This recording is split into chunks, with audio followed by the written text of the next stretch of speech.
Iraq harbor no special objectives in Kuwait. We don't stand a chance if we don't get aid from our friends. You're dealing with one of the real madmen of the 20th century. This is NBC Nightly News with Tom Brokaw. Good evening. It is a prescription for war, this Iraqi invasion of Kuwait, the tiny country that is a primary source of oil for much of the Western world. The invasion by 100,000 Iraqi troops backed by air cover and tanks was brutally efficient. Iraq wants control of Kuwait's territory, its oil, and the money that comes with it.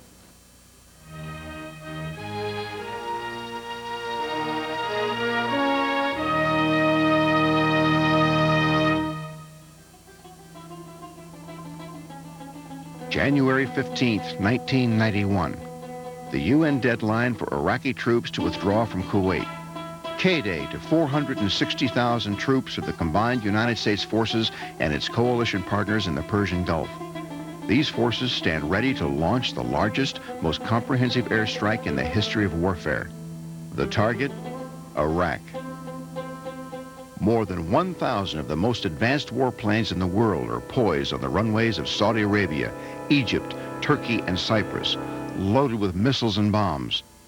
Seconds after they receive orders to attack, sorties will soar off to strike airfields, missile sites, command and control centers, nuclear and biological weapons facilities, and troop concentrations, virtually everything of military value in Iraq. They will do so with a devastating precision that, until now, has never before been tested in battle.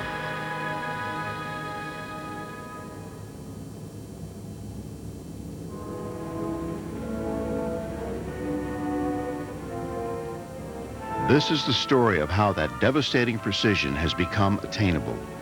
The story of the search for a true precision capability in the airstrikes of the past and of the advances in weapons technology, aeronautics, and training that will make Desert Storm one of the most significant chapters in the annals of aerial combat.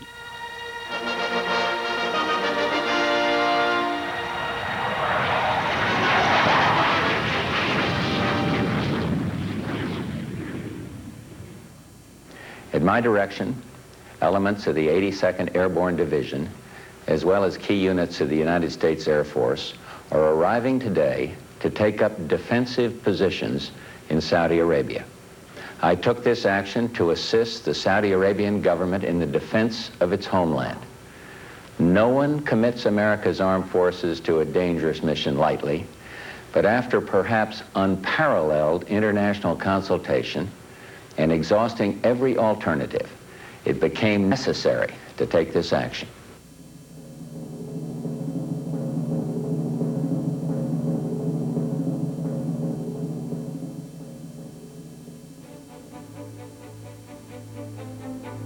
World War I. Equipment was primitive, planning rudimentary. The planes were little more than motorized kites held together with glue and baling wire. The weaponry, the means of delivering it, and the strategy for its deployment was all in its infancy.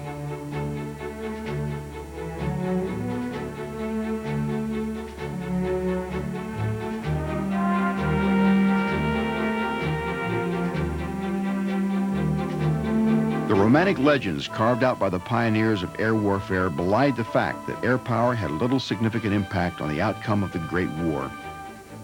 Yet still, a few visionaries saw in this embryonic form of combat a decisive means for fighting the wars of the future.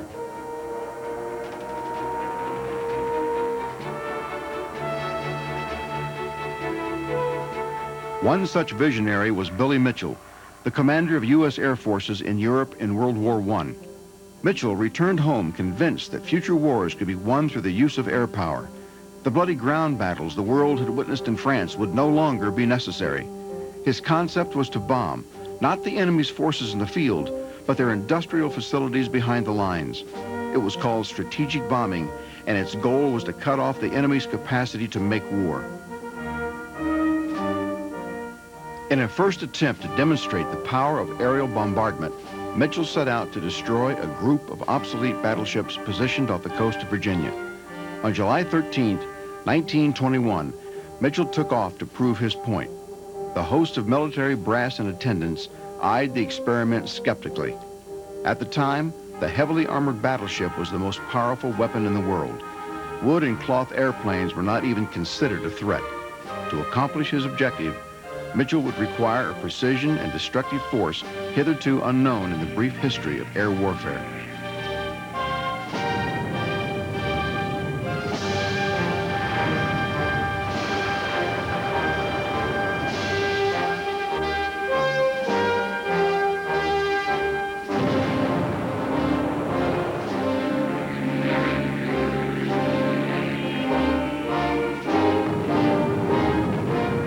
To the astonishment of everyone in attendance, the huge ships were sent to the bottom.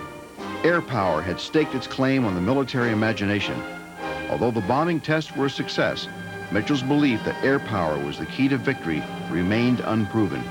It would be nearly 20 years after the last ship slipped beneath the waves before air power would have its first real chance to prove its worth.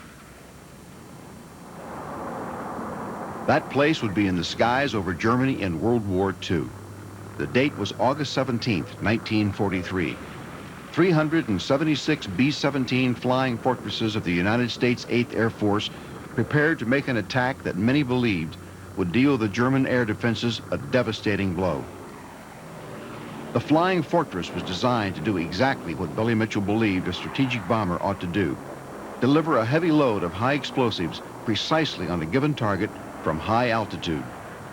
Their targets, the Messerschmitt fighter plant at Regensburg and the ball-bearing factories at Schweinfurt, were precisely the crucial war production facilities Mitchell had in mind when he helped conceive the idea of strategic bombing. The ball bearings facilities were particularly important. Without these tiny steel balls, the German Luftwaffe would be unable to fly.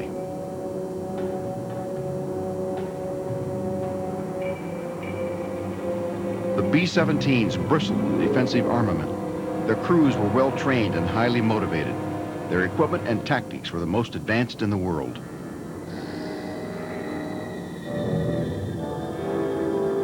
But the forces that could be arrayed against an attacking formation of bombers in 1943 were just as formidable. The Germans possessed some of the finest fighter planes that had ever taken to the air, and on that day, they threw 300 of them at the flying fortresses.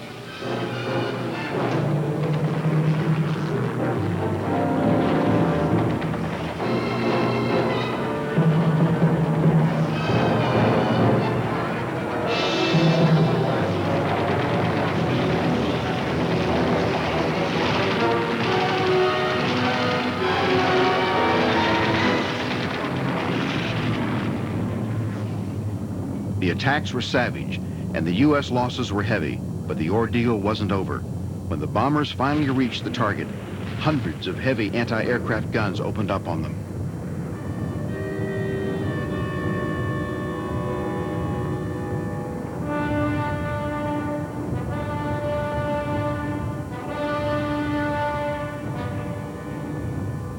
Using their Norden bomb sights, the best then in existence, they released their bombs.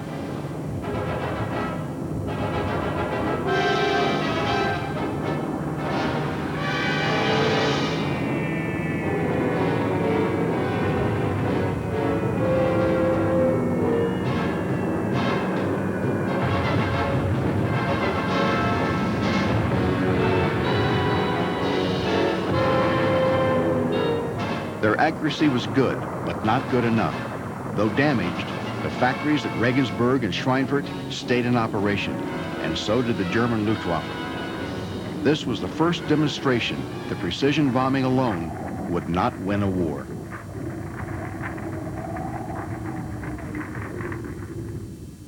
Later, in another theater of the war, a different approach to strategic bombing was taken. The year was 1945. The place, Japan. 244 B-29 superfortresses loaded, not with high explosives, but with incendiary bombs, took off for a raid on Tokyo. It had been decided that high-level precision bombing attacks on Japanese industry had been ineffective, so new tactics were being tried. To avoid Japanese defenses, the planes would bomb at night. To concentrate their bombs, they would fly at low altitude. With equipment of the day, accurate bombing under such conditions was impossible. Instead, the object was to set the largely wooden Japanese cities aflame, destroying industry and its civilian workforce in one great inferno. On March 9, 1945, the worst fire in the history of the world consumes Tokyo. In one night, an area the size of Manhattan is burned to the ground. In one night, 1 million people are burned out of their homes. In one night, more people are killed than the atomic bomb will kill at Hiroshima. The raid was brutally effective, but the toll in human lives was horrific. Bombing could have an effect on the outcome of a war, but at what cost?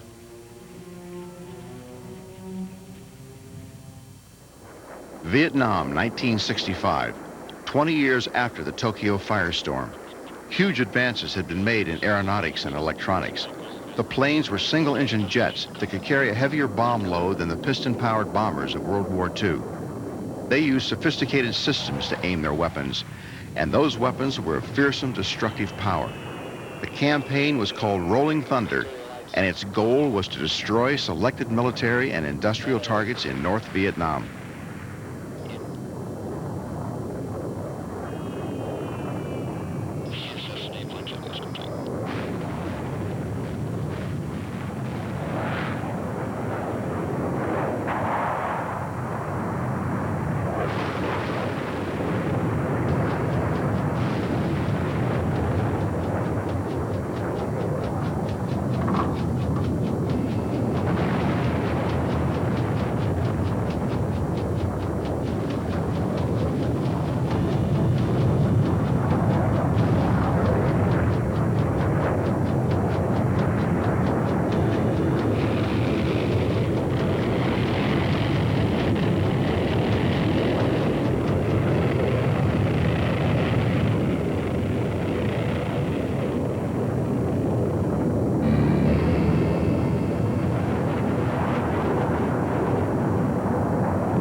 The bombing was more precise this time around, and on paper at least, the results were better.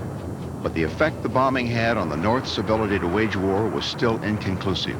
The search for truly decisive results from airstrikes had once again proven elusive.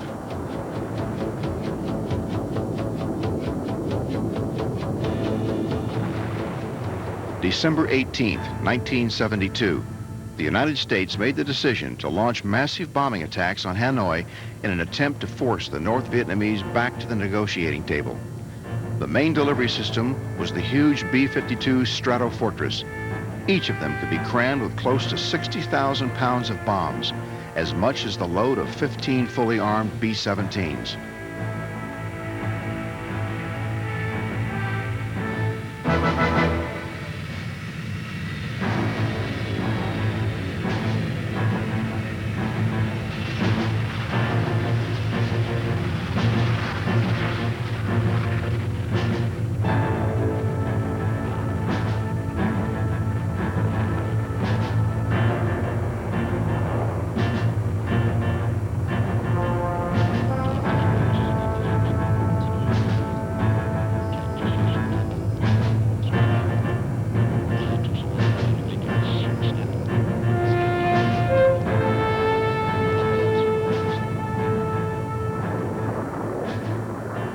Planes flew in groups of 3 at extremely high altitude.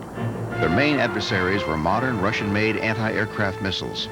Better known as SAMs, these missiles forced the B-52s to take evasive maneuvers that adversely affected bombing accuracy.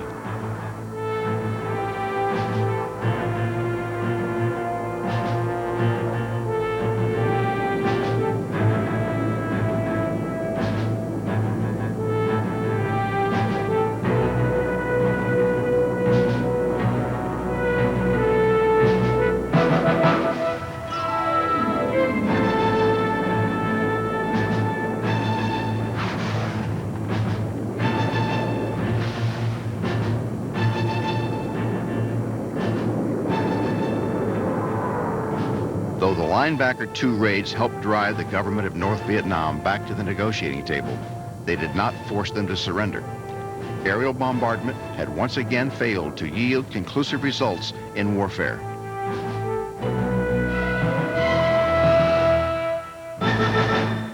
The United Nations Security Council has endorsed 12 resolutions to condemn Iraq's unprovoked invasion and occupation of Kuwait, implement tough economic sanctions to stop all trade in and out of Iraq, and authorize the use of force to compel Saddam to comply.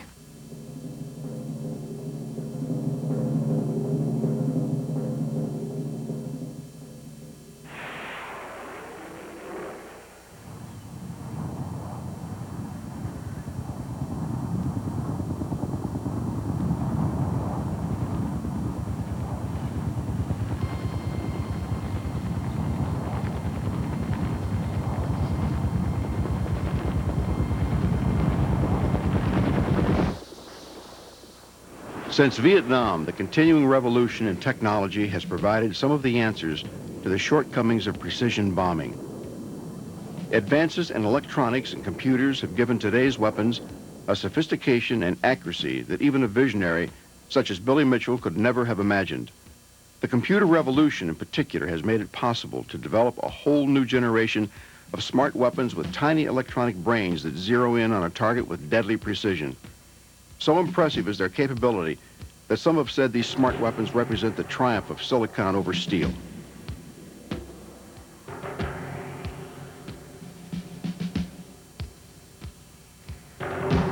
Modern radar and navigation systems have given today's warplanes the ability to accurately put their weapons on target in all conditions. Forward-looking infrared night vision systems make night flying safer and easier than it ever has been.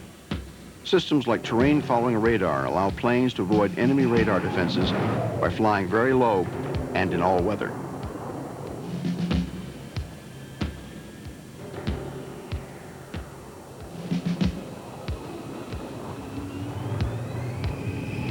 All these advances are incorporated in the weapons possessed by our armed forces in the Persian Gulf. Each has an impressive ability to deliver a devastating blow to a wide variety of targets.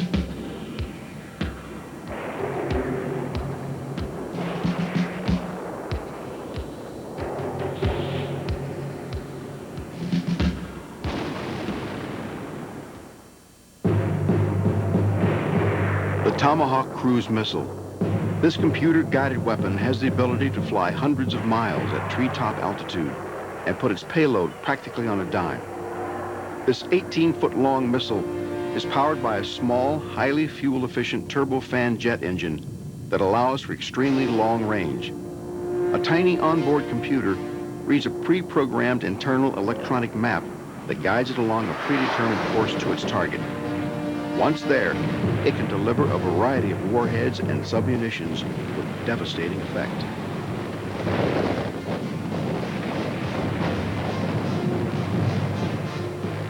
This highly versatile weapon can be launched from a number of platforms, including submarines. Its small size and low-flying flight path allow it to avoid enemy radar defenses, making it perfect for attacking heavily defended targets like airfields and command posts.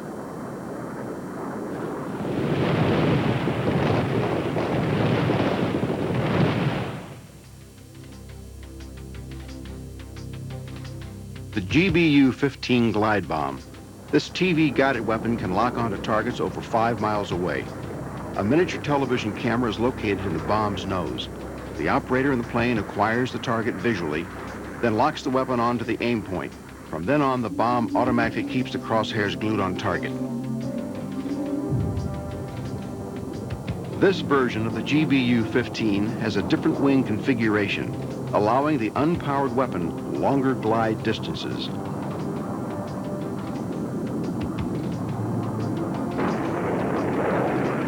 The advantage of a weapon like this is that it allows the aircraft that launches it to be far away from the target it's attacking. This so-called standoff capability permits aircraft to stay safely out of the effective range of anti-aircraft defenses while still delivering a precision attack.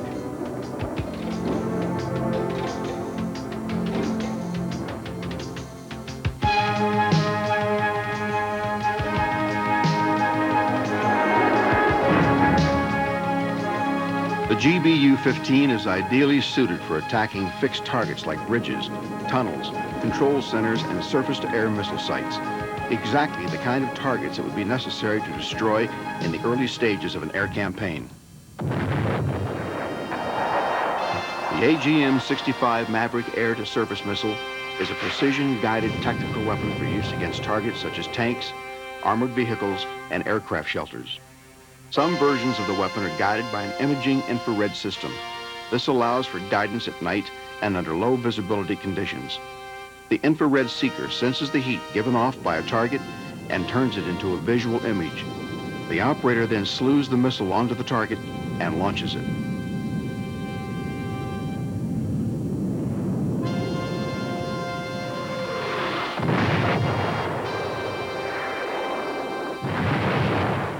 Another version of the missile is TV guided. Like the GBU-15, the camera in the nose cone can swivel widely and still keep its target locked in place.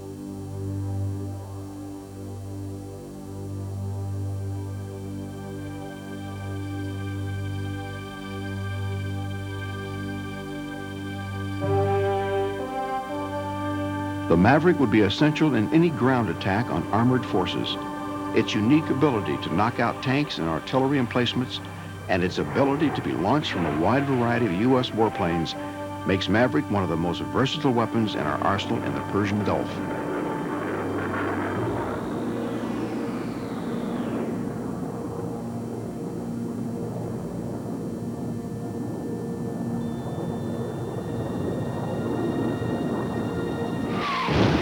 Another weapon that is essential to any successful airstrike is the anti-radiation missile. This example of the type is the AGM-45 Shrike. This weapon and others like it specialize in the destruction of radar installations. Going in ahead of the first waves of attack planes, aircraft carrying anti-radiation missiles find enemy radar sites by detecting their electronic emissions. Sensors in the missile itself are then switched on, and the missile homes in on those emissions, literally riding the radar beam down to its transmitter.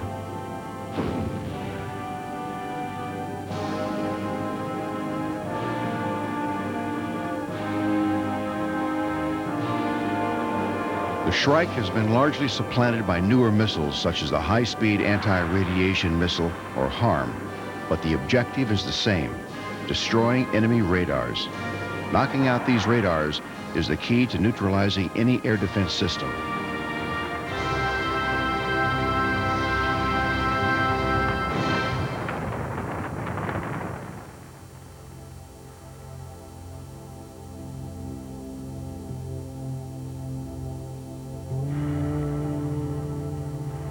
One of the most important U.S. aircraft in the Persian Gulf is the McDonnell Douglas F-15 Eagle. This high-performance warplane is widely considered to be the best air superiority fighter in the world. The F-15's two Pratt & Whitney F-100 jet engines give it a thrust-to-weight ratio of over 1-to-1. This makes it the fastest climbing plane in history. 175, 72 miles, flight of 2, Angels 10. 78 miles.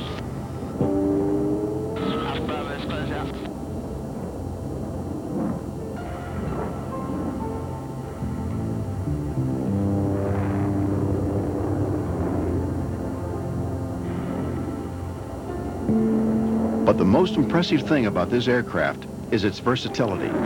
Its two-seat version, the F-15E Strike Eagle, is one of the most advanced ground attack planes in existence.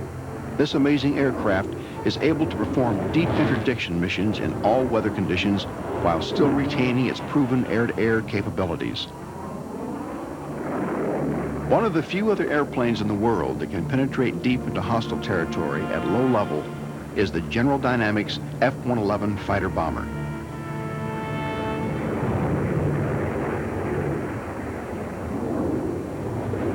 First flown in 1964, the F-111 was the world's first combat plane to use variable swing wings. This system allows the aircraft to maximize its performance at all speeds. Wings forward for high maneuverability at low speed, and wings back for less drag at high speeds. It was also the first airplane in the world to carry a terrain-following radar system. This system connects the plane's autopilot to its radar, allowing it to skim over the ground at low altitude while the system itself guides the plane over the contours of the Earth. The F-111 can carry a heavier payload than any other fighter bomber in the world. Up to 30,000 pounds of bombs and rockets can be loaded in its internal bomb bay or slung on racks beneath its wings.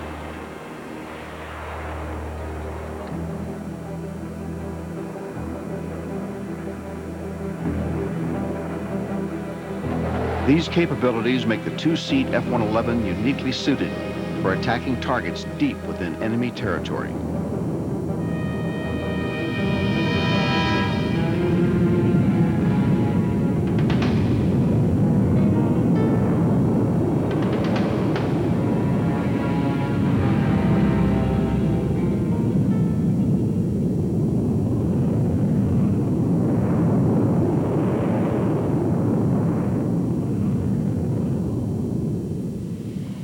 The Navy, too, has its share of sophisticated attack aircraft.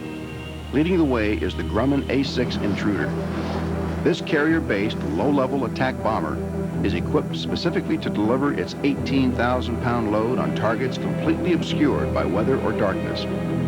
Unlike its Air Force counterparts, the A-6 is subsonic, but like the F-15E and the F-111, it too has sophisticated electronics that allow it to fly low and penetrate enemy defenses. Several squadrons of A-6s are currently deployed in the Persian Gulf. They form the backbone of the U.S. Navy's aerial striking force. The Navy's other main attack plane is the McDonnell Douglas FA-18 Hornet. Although it lacks the A-6's night flying and low-level capability, it still possesses an impressive ability to put its weapons precisely on target. The F-18 is the most modern plane in the Navy inventory. Its advanced avionics help make it one of the few planes in the world that can perform equally well as a fighter or a bomber.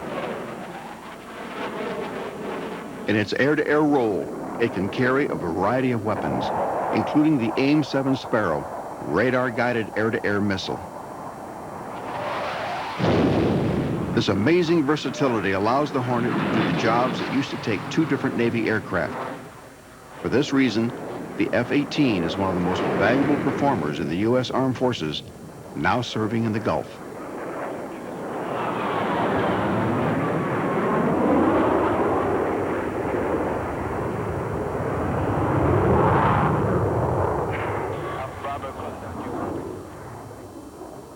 The Air Force equivalent of the F-18 is the dual-purpose General Dynamics F-16 Fighting Falcon. Smaller and lighter than the F-18, the F-16 is one of the most maneuverable jet fighters in the world. Its all-electronic fly-by-wire control system helps give it a responsiveness previously unknown in aviation.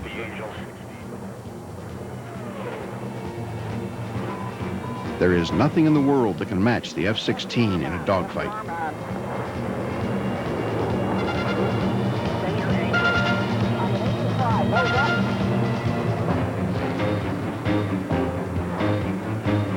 In its attack role, the F-16 lacks the electronic sophistication of the F-15E and the F-111, but its Westinghouse computerized pulse Doppler radar allows it to track and bomb moving targets on the ground.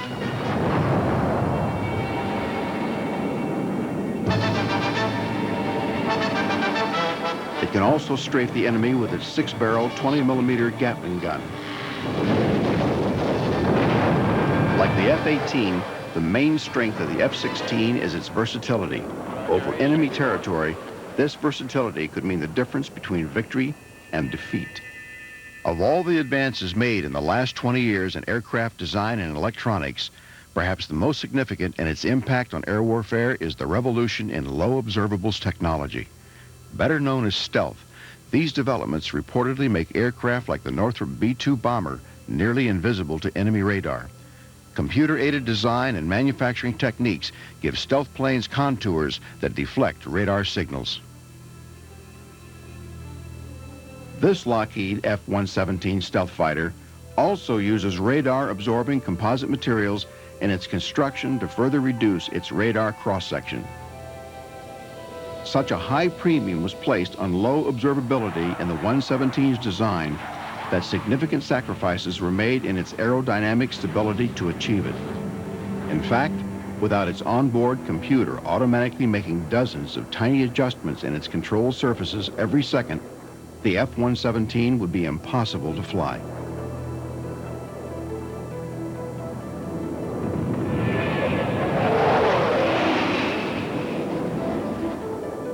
Its forward-looking infrared night vision system gives the 117 the ability to fly at night without emitting electronic signals which might alert enemy sensors to its presence.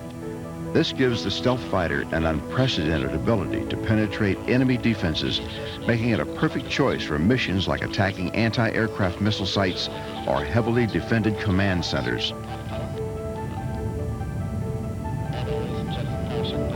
All these sophisticated weapons and aircraft have been carefully coordinated into an inter-service, multinational striking force that is more powerful and effective than anything in the history of aerial warfare. But whether this gives our air power the ability to win a war by itself, as Billy Mitchell envisioned, remains to be seen.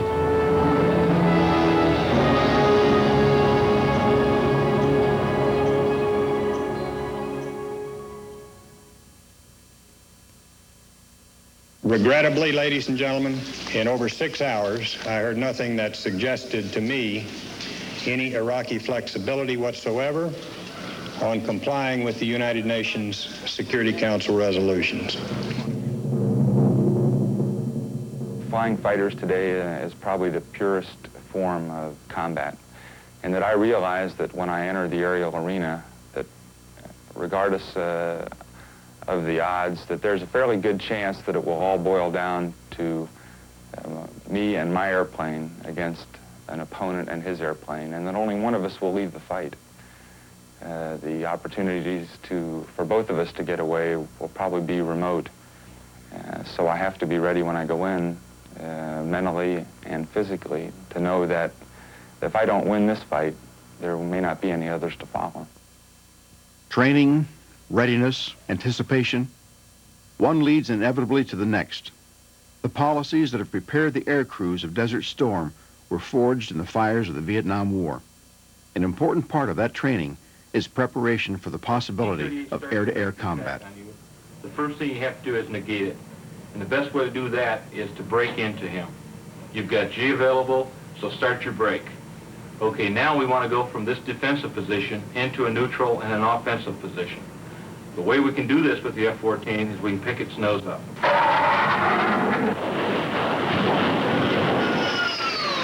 Get yourself going right up into the vertical, making sure you get your afterburners lit, and start going up. Lyle's going to coach you into where I am.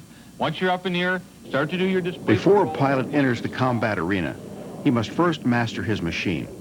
The duty of a pilot is to control his aircraft precisely and by instinct, just as you and I might ride a bicycle. Quick roller coaster-like maneuvers in modern jets can multiply stomach-wrenching G-forces to the point where a pilot may pass out or become disoriented. The trainee must be able to drive his craft to the limits of performance, yet hold back before crossing the point of no return. Training flights are designed to take each student carefully through exercises of increasing difficulty until he is certain of his strengths and limitations and of the capabilities of his aircraft. I'll have to bring my nose down. So if you're coming over the top, you'll have a good position to start making the kill.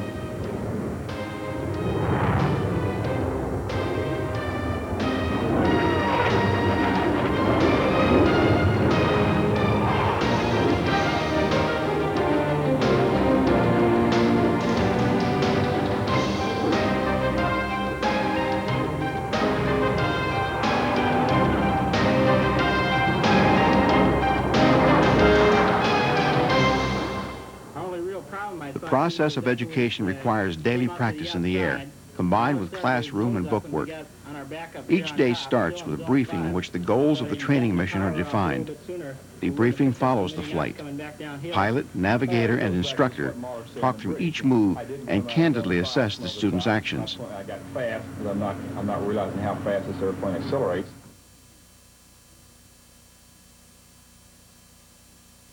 Controlling his aircraft is only the beginning of the story. preparation for combat continues at home base assignments around the world. Air crews deployed to Saudi Arabia came from a variety of bases, like this one in Bitburg, Germany. After a pilot is proficient in the skills of navigation and maneuvering, the rules of engagement, and the specific weapons available for his aircraft, he continues his training by flying one-on-one missions against other pilots of his squadron.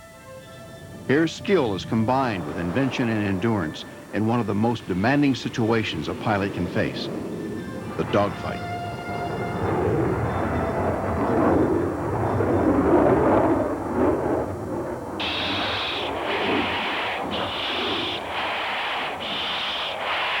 To get shot, because you know that except for just being just a training scenario, the mistakes that you make in this thing are the mistakes that, you know, you could make on a real life mission. And instead of just being called to kill, you'd probably be killed. Okay, Chad, I'm meeting both of them head-to-head. Let's back out north. Break down to right now, Heels. What are you doing, Chad? Say again, Heels.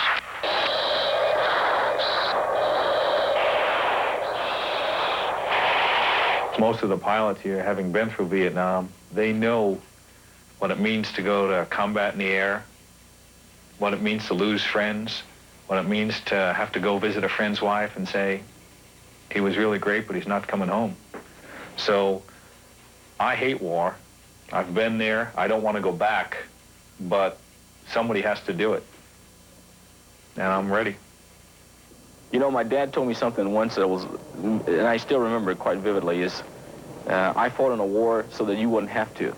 We keep doing it because we keep hoping someplace down the road somebody will not have to do it. It hasn't worked yet. We've always been involved in some skirmishes someplace, so to say that there won't be a war or there will be a war, I think is kind of up in the air. We don't really know. But I will say this, if it happens, and we have to fight in it, I'll be there. Okay, Claw, I've got a single target, 20 right, 15,000 feet. We are ready to play. Okay, Claw, I'm going to put him on the side of my scope to avoid the Fox 1 going left. Eyes open, he should be right behind us. Okay, here's one girl, right below us now. Tally who we want. Okay, we've got a short, tally 1, Fox 1.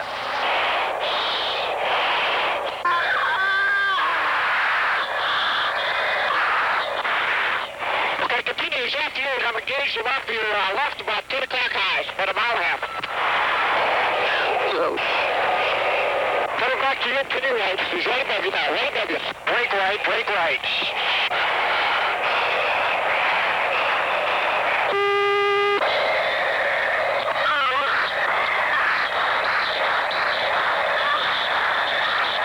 He found me. Continue. Okay, come down hard now. Break down. Get back on the way now. Runs nose and... Bogey 150. Drake.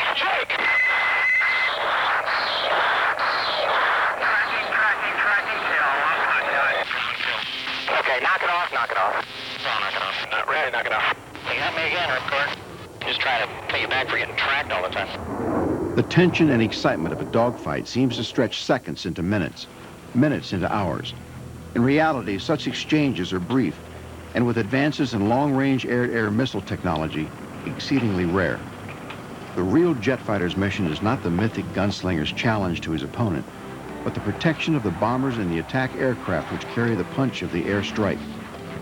The American pilots and crews in Saudi Arabia probably flew air missions at Nellis Air Force Base in a recurring exercise called Red Flag, recently renamed Desert Flag. Fighters, bombers, recon, and attack planes convened to play serious high-tech war games over the desert of Nevada.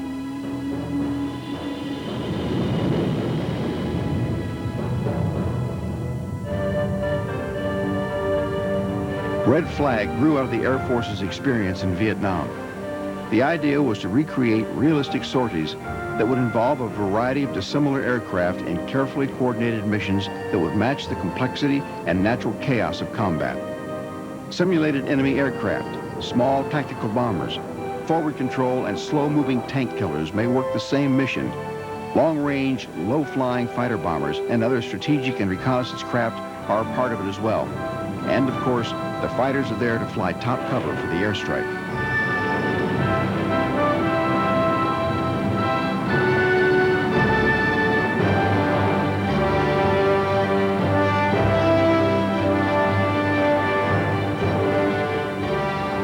first order is removal of enemy radar capabilities. These are simulated by a network of transmitters that emulate known patterns of Soviet-manufactured ranging and detection equipment.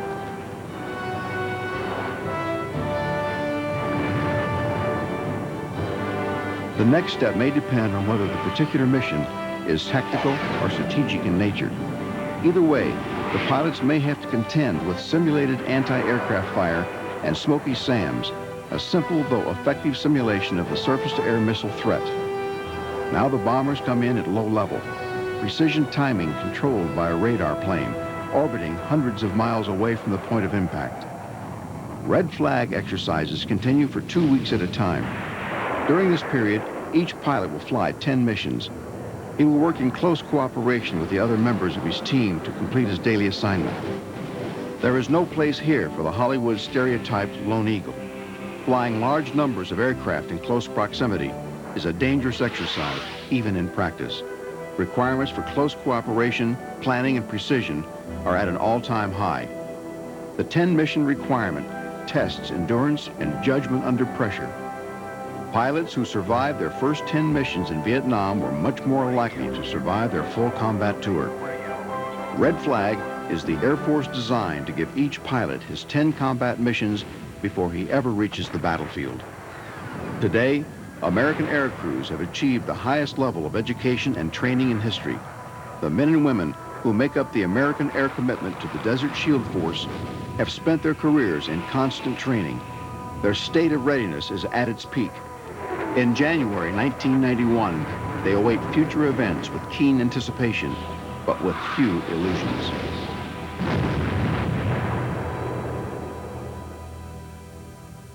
I believe anybody that's been in combat will be only more than happy to tell you that he probably does not want to go through the experience again because it's a very painful experience. The fear you learn to live with, but you never learn to live with losing close friends, and by the nature of the beast, that occurs quite frequently. So I can say that I do not actively hope that we have another conflict, but nevertheless, my job is to prepare for one.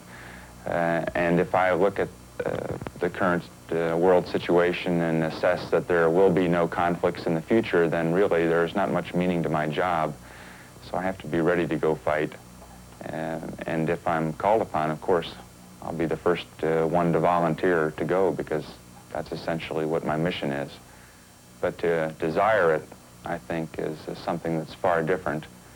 And I don't believe that people that have been there before are very eager to face that type of situation again.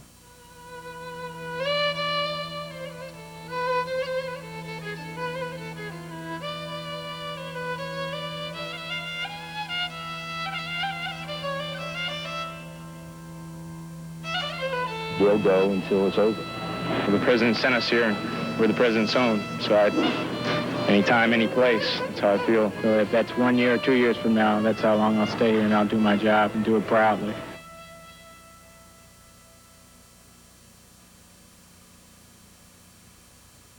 Just 2 hours ago, Allied air forces began an attack on military targets in Iraq and Kuwait. These attacks continue as I speak. Ground forces are not engaged. This conflict started August 2nd when the dictator of Iraq invaded a small and helpless neighbor. Kuwait, a member of the Arab League and a member of the United Nations, was crushed. Its people brutalized. 5 months ago, Saddam Hussein started this cruel war against Kuwait. Tonight, the battle has been joined. As I report to you, air attacks are underway against military targets in Iraq. We are determined to knock out Saddam Hussein's nuclear bomb potential. We will also destroy his chemical weapons facilities. Much of Saddam's artillery and tanks will be destroyed.